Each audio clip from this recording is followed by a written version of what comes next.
Infinix ஓட 040 camera பெர்ஃபார்மன்ஸ்க்கு பயங்கர importance கொடுத்து இத லான்ச் பண்ணிருக்காங்க. இதுல என்னெல்லாம் பெஸ்டா இருக்கு, என்னெல்லாம் வொர்ஸ்டா இருக்கு பாத்துருவோமா? முதல்ல பாக்ஸ் கண்டென்ட். Infinix ஓட 0 சீரிஸ் அப்படினாலே உங்களுக்கு எல்லாம் நல்லாவே தெரியும். ஒயிட் கலர் பாக்ஸ் தான் வரும். அந்த மாதிரி தான் வந்திருக்கு. முன்னாடி அவங்களோட மாடல் நேம் போட்டுருக்காங்க. NFC JPL ஓட சவுண்ட் அதெல்லாம் மென்ஷன் பண்ணிருக்காங்க. கீழ front and rear 4K vlog அப்படின்னு மென்ஷன் பண்ணிருக்காங்க. சோ கேமரால என்னெல்லாம் இருக்கு அப்படிங்கறதையும் பாத்துருவோம். சைடுலயும் ஒரு சில விஷயங்கள் போட்டுருக்காங்க. பின்னாடி அதோட ஸ்பெக்ஸ். இங்கேயுமே 4K vlog அப்படின்னு சுத்தி போட்டு வச்சிருக்காங்க. பாக்ஸ்க்குள்ள அப்படின்னு பார்த்தா எப்பயும் இருக்கிறது தான் Infinix ஓட 040 5G மொபைல் இருக்கு. அப்புறம் உள்ள சில paper work, SIM ejector pin, magnetic சப்போர்ட்டோட ஒரு பிளாஸ்டிக் கேஸ், வயர்லெஸ் சார்ஜிங் சப்போர்ட்டும் இருக்கு. அதுக்காக தான் இதை கொடுத்துருக்காங்க. நல்ல வேலை பாக்ஸ்க்குள்ளே ஃப்ரீயா கொடுக்குறாங்க. இது போக உள்ள பார்த்தா 45 வாட்கான சார்ஜிங் அடாப்டர். என்னடா இவ்வளோ பிரைஸ்க்கு லான்ச் பண்ணிட்டு இந்த அடாப்டரை கொடுத்துருக்கீங்க அப்படின்னு கொஞ்சம் ஷாக்கிங்காக தான் இருந்தது. அப்புறம் அதுக்கான சார்ஜிங் கேபிள். பொதுவாக Infinix மொபைல் அப்படின்னாலே டெம்பர் கிளாஸ்க்கு தேடி அலையணும். அதுவும் கர்வ்டு டிஸ்பிளே அப்படின்னா சொல்லவே வேணாம். பட் அதையும் பாக்ஸ்க்குள்ளே கொடுத்தது நல்ல விஷயம் தான். அதுக்கான இன்ஸ்டாலேஷன் கைடு எல்லாமே கொடுத்துருக்காங்க. இப்போ மொபைலை பத்தி பார்ப்போம். டே Infinix செம்மையா பண்ணிருக்கேடா டிசைன் அப்படின்னு சொல்ற அளவுக்கு நல்ல சூப்பரா ஒரு பிரீமியமான டிசைன் வந்து கொடுத்திருக்காங்க. அந்த கலர்ஸ்மே நம்மள ரொம்பவே அட்ராக்ட் பண்ணுது. இது வந்து வயலட் கார்டன் 2025லயே டாப் ட்ரெண்டிங் கலரா இருக்கும் அப்படின்னு நியூயார்க்ல இருக்கக்கூடிய WGSN அப்படிங்கிற ஒருத்தங்க வந்து சொல்லியிருக்காங்க. பட் அவங்க சொல்லியிருக்காங்க உண்மையா இல்லையா அப்படிங்கறத நம்ம வெயிட் பண்ணி தான் பார்க்கணும். இது போக ரெண்டு கலர் வேரியன்ட் அப்படின்னு பார்த்தா மூவிங் டைட்டானியம், ராக் பிளாக். அது போக இந்த மொபைல் பார்த்த உடனே பின்னாடி வந்து நல்லா ஷைனிங்கா தான் இருக்குது. ஆனா அந்த ஃபிங்கர் பிரிண்ட் கேப்சர் ஆகிற அந்த ப்ராப்ளம் எல்லாமே இல்ல. கீழே வந்து 0 அப்படிங்கிற பிராண்டிங் வந்து லைட்டா கொடுத்திருக்காங்க. மேல அந்த கேமரா இப்ப ட்ரெண்டிங்ல இருக்கிற மாதிரி நல்ல பெரிய சர்க்கிள்குள்ள அதையுமே நல்ல பிரீமியமா டிசைன் பண்ணிருக்காங்க. LED ஃபிளாஷை வெளியே கொண்டு வந்துட்டாங்க. நல்ல வேளை அதையும் போட்டு அது ஒரு கேமரா அப்படின்னு காமிக்கல. மொபைலுமே நல்லா ஸ்லிம்மா தான் இருக்கு. 7.8 mm தான் இதோட திக்னஸ் இருக்கு. வெயிட்டுமே 195 கிராம்குள்ள மெயின்டைன் பண்ணிருக்காங்க. அதனால சிங்கிள் ஹேண்ட் யூசேஜுக்குமே பெஸ்டா தான் இருக்கு. இதோட பில்ட் குவாலிட்டி அப்படின்னு பார்த்தா பின்னாடி இருக்கிறது என்னமோ பிளாஸ்டிக் தான், பிளாஸ்டிக் ஃப்ரேம் தான் கொடுத்துருக்காங்க. பட் டிஸ்பிளேக்கு இங்க கார்னிங் ஒரு கிளாஸ் 5 கொடுத்துருக்காங்க. ஏற்கனவே பார்த்தா பாக்ஸ்குள்ளேயுமே டெம்பர் கிளாஸ் கொடுத்துட்டாங்க. அது நல்ல விஷயம் தான். இதுல பெருசா ஹைலைட் பண்றது இதோட கேமரா தான். 50 megapixel ultra wide angle sensor segment first கொடுத்துருக்கோம். Segment first 50 megapixel selfie camera கொடுத்துருக்கோம். 4K 60 fps கொடுத்துருக்கோம் அப்படின்னு பல விதமா பல விஷயங்கள் வந்து சொல்றாங்க. பட் என்னெல்லாம் பெஸ்டா இருக்கு பாப்போம். பிரைமரி சென்சாரா இங்க 108 மெகாபிக்சல் ரியர் கேமரா கொடுத்துருக்காங்க. OIS, EAS சப்போர்ட் எல்லாமே இருக்கு. செகண்டரி சென்சாரா 50 megapixel ultra wide angle sensor இருக்கு. 2 மெகாபிக்சல் டெப்த் சென்சார் கொடுத்துருக்காங்க. நாலாவது ஒரு சர்க்கிள் கொடுத்துருக்காங்க. அதுக்குள்ள கண்ணு மாதிரி ஒரு பிளாக் டாட் அப்புறம் ஒயிட் டாட் இருக்கு. அதுவுமே LED ஃபிளாஷ் தான். ஜூம் LED ஃபிளாஷ் அப்படின்னு சொல்றாங்க. பட் இங்க மேல ஒரு LED ஃபிளாஷ் இருக்கு. எதுக்குடா இத்தனை லைட்? தேவையில்லாத விஷயம் தான். இங்க கேமராவோட பெர்ஃபார்மன்ஸ் அப்படின்னு பார்த்தா அவுட்டோர்ல நல்ல லைட்டிங் கண்டிஷன்ஸ்ல எடுக்கும்போது அந்த 108 மெகாபிக்சலோட பெர்ஃபார்மன்ஸ் வந்து நல்லா இருக்குது. கலர்ஸ் எல்லாம் நல்லா எடுத்து தருது. அந்த சேச்சுரேஷன், கான்ட்ராஸ்ட் இதெல்லாமே ஓகேவா இருக்கு. கொஞ்சம் அந்த டீடைல் அப்புறம் ஷார்ப்னஸ் இது மட்டும் ஓரளவு ஓகேவா இருக்கு. அது இன்னும் கொஞ்சம் பெட்டரா இருந்தா நல்லா இருந்திருக்கும். அதே மாதிரி போர்ட்ரைட் ஷாட்ல எட்ஜ் டிடெக்ஷன் இதெல்லாமே பெட்டரா இருக்குது. ஓவராலா சொல்லணும் அப்படின்னா இந்த செக்மெண்ட்ல இதோட அவுட்புட் வந்து பார்க்குற மாதிரி இருக்கு. Infinix வந்து கேமராவை நல்லாவே இம்ப்ரூவ் பண்ணியிருக்காங்க. பட் அப்படியே கொஞ்சம் நீங்க இன்டோர்ல டீசென்ட்டான லைட்டிங்ல எல்லாம் எடுத்தீங்க அப்படின்னா நாய்ஸ் வந்து ஆட் ஆகி கொஞ்சம் மொழுமொழு இருந்தா அந்த போட்டோஸ் வந்து தெரியுது. இங்க செக்மெண்ட் ஃபர்ஸ்ட் இருக்கக்கூடிய அந்த 50 megapixel ultra wide angle sensor 50 megapixel அப்படின்னு சொல்றாங்க. பட் அல்ட்ரா வைட் போட்டோஸ் எல்லாம் எடுத்தோம் அப்படின்னா நார்மல் போட்டோஸ்க்கும் அல்ட்ரா வைட் போட்டோஸ்க்கும் பார்த்தா கொஞ்சம் அந்த எக்ஸ்போஸ் வந்து கம்மியா இருக்குது. போட்டோஸ் வந்து கொஞ்சம் டார்க்கா இருக்கு. பட் டீடைல் இதெல்லாமே ஓரளவு பெட்டரா தான் வருது. கலர்ஸ் எல்லாம் ஓரளவு நல்லா தான் எடுத்து தருது. அப்படிங்க செல்ஃபி கேமராக்கு வந்தா இங்கேயுமே 50 மெகாபிக்சல் கொடுத்துருக்காங்க. நீங்க நார்மலாவும் போட்டோஸ் எடுத்துக்க முடியும். இல்ல 50 மெகாபிக்சல் வேணும் அப்படின்னா அதை செலக்ட் பண்ணி எடுத்துக்க முடியும்.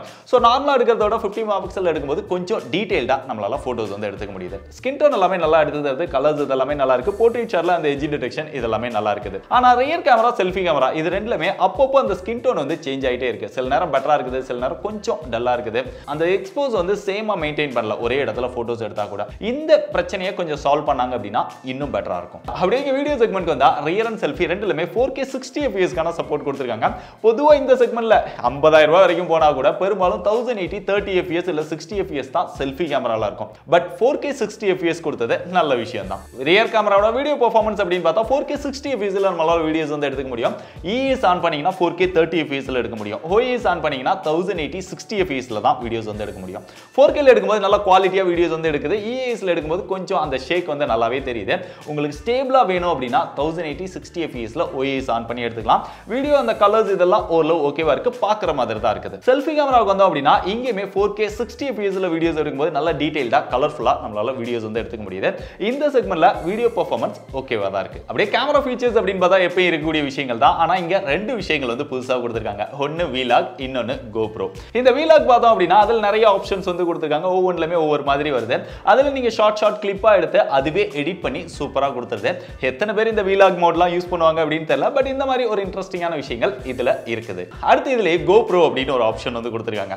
அதாவது என்னன்னா நீங்க GoPro கேமராலாம் வச்சிருந்தீங்க அப்படின்னா Play Storeல போய் ஒரு ஆப்பை இன்ஸ்டால் பண்ணி அந்த ஆப்பை ஓபன் பண்ணி அதை கனெக்ட் பண்றதுக்கு பதிலா கேமராக்குள்ளேயே GoPro அப்படின்னு கொண்டு வந்துட்டாங்க. அதுக்குள்ள போய் நீங்க GoPro கேமராவை ஈஸியா கனெக்ட் பண்ணிக்க முடியும். அந்த ஆப் இன்ஸ்டால் பண்ற வேலையெல்லாம் குறைச்சிருக்காங்க. அவ்வளவுதான். இது எதுக்கு எக்ஸ்ட்ரா, ஏன்னா யூஸ் பண்றவங்களுக்கு மட்டும் தான் அது தேவைப்படும். தேவையில்லாதவங்களுக்குலாம் இந்த ஃபீச்சருக்குன்னு ஒரு சில விஷயங்களை அதுக்குள்ள லோட் பண்ணி வச்சு அதை டிஃபால்ட்டா கொடுத்து ஸ்டோரேஜ் அடைச்சிட்டு தான் இருக்கும். பட் இதெல்லாம் தேவையில்லாத விஷயம் அப்படின்னு தான் நான் நினைக்கிறேன். ஏன்னா தேவைப்பட்டா அந்த ஆப்பை அவங்களே இன்ஸ்டால் பண்ணிட்டு போறாங்க. அப்படியே ஃப்ரண்ட்ல டிஸ்ப்ளேக்கு வந்தா இங்க 6.78 இன்ச்ல Full HD Plus curved AMOLED display கொடுத்திருக்காங்க. 144 Hz refresh rate கொடுத்திருக்காங்க. பொதுவா இந்த செக்மெண்ட்ல எல்லாமே 120 Hz தான் கொடுப்பாங்க. பட் 144 Hz கொடுத்தது நல்ல விஷயம் தான். அதுலயுமே நீங்க 60, 90, 120, 144 அப்படிங்கிற மாதிரி செலக்ட் பண்ணிக்கலாம். இல்ல ஆட்டோ அப்படிங்கிற மாதிரியும் போட்டுக்கலாம். சோ ஆட்டோல போட்டீங்க அப்படின்னா உங்களுக்கு தேவைக்கு தகுந்த மாதிரி அதுவே ஒர்க் ஆகிடும். டிஸ்ப்ளே எல்லாமே நல்லா ஸ்மூத்தா இருக்கு. டச் ரெஸ்பான்ஸ் இதெல்லாமே பெட்டரா இருக்கு. 360 Hz டச் சாம்பிளிங் ரேட்டும் கொடுத்திருக்காங்க. வீடியோஸ் எல்லாம் பார்க்கும்போது நல்ல ஒரு ஃபுல் வியூ எக்ஸ்பீரியன்ஸ் கிடைக்குது. அந்த பெசல்ஸ் எல்லாமே ரொம்பவே கம்மியா தான் இருக்கு. பொதுவா கர்வ்டு டிஸ்ப்ளே அப்படினாலே லெஃப்ட் அண்ட் ரைட்ல ரொம்ப கம்மியா தான் கொடுத்திருப்பாங்க. அப்பதான் அந்த கர்வ்டு எல்லாமே வைக்க முடியும். இங்க 93.40% வரைக்கும் screen to body ratio achieve பண்ணிருக்காங்க.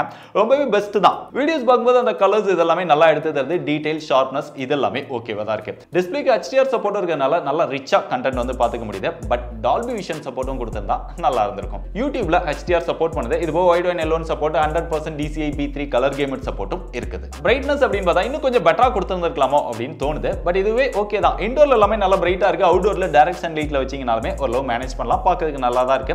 1300 nits பீக் பிரைட்னஸா கொடுத்திருக்காங்க. பட் இந்த செக்மெண்ட்ல நிறைய மொபைல்ஸ் வந்து இன்னும் பெட்டராவே ஆஃபர் பண்றாங்க. மொபைலோட பெர்ஃபார்மன்ஸ்க்கு வந்தா MediaTek Dimensity 8200 அப்படிங்கிற ஒரு ப்ராசஸர் கொடுத்திருக்காங்க. 25000 ரூபாய் பிரைஸ் செக்மெண்ட் அப்படின்னு பார்க்கும்போது ஒரு பெஸ்டான ப்ராசஸர் தான் கொடுத்திருக்காங்க.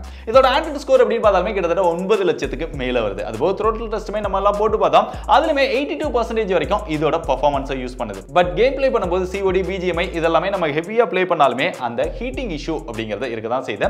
பட் இங்க த்ரோட்டில் டெஸ்ட்லமே பார்த்தாலுமே மொபைல் வந்து ஹீட் ஆச்சு. ஆனா ஹீட் ஆனாலுமே எந்த இடத்துலயுமே பெர்ஃபார்மன்ஸ் வந்து அடி வாங்கல. நம்ம கேம் பிளே பண்ணும்போதுமே நல்ல ஸ்மூத்தான ஒரு பெர்ஃபார்மன்ஸ் இருக்கு. ஃப்ரேம் டிராப்போ லேகோ இல்லாம நல்ல ஸ்மூத்தா நம்மளால பிளே பண்ண முடியுது.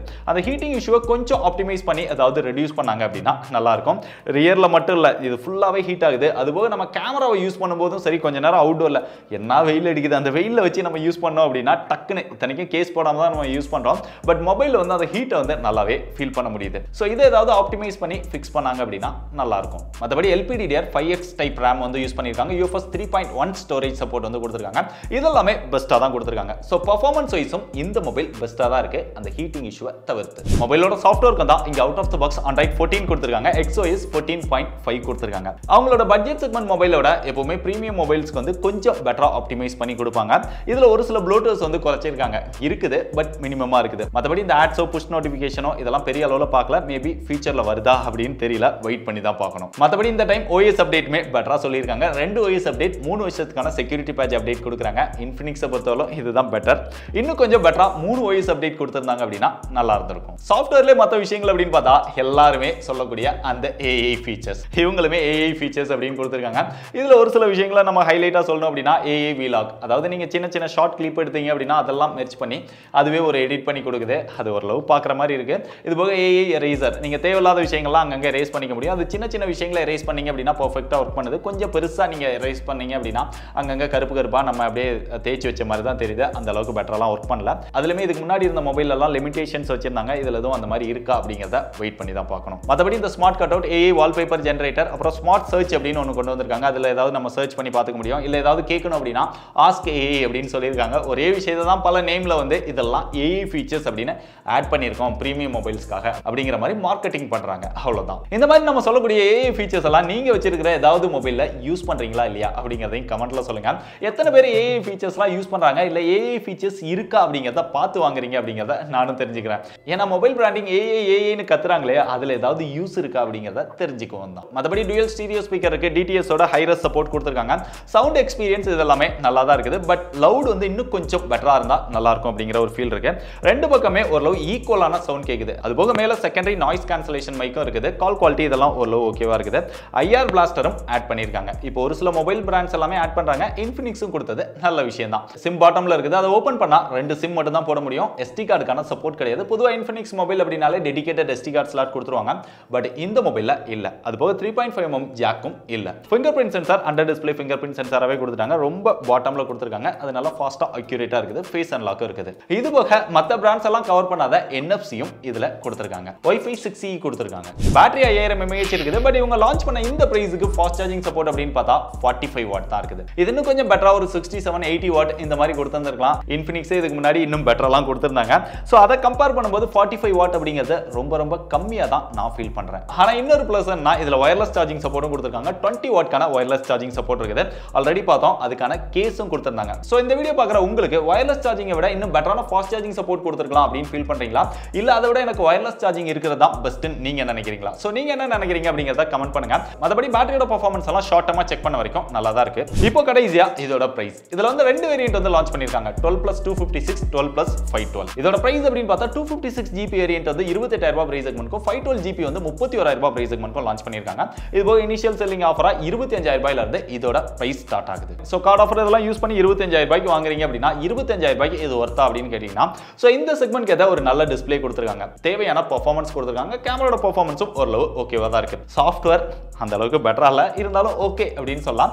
பேட்டரி ஓகே, ஆனா ஃபாஸ்ட் சார்ஜிங் சப்போர்ட் இன்னும் கொஞ்சம் பெட்டரா கொடுத்திருந்திருக்கலாம். மொபைல்ல வந்து ஹீட்டிங் இஷ்யூ கொஞ்சம் அதிகமா இருக்குது. தேவையில்லாத ஒரு சில விஷயங்கள்லாம் ஆட் பண்ணி வச்சிருக்காங்க. அதெல்லாம் கம்மி பண்ணி மற்ற விஷயங்களை இன்னும் கொஞ்சம் பெட்டரா கொடுத்திருந்தாங்க அப்படின்னா டெஃபினட்டா இதை கன்சிடர் பண்ணலாம். இல்ல வெயிட் பண்ணீங்க அப்படின்னா சீக்கிரமாவே 20000 ரூபாய் பிரைஸ் செக்மென்ட்க்கு வரதுக்கும் வாய்ப்பு இருக்குது.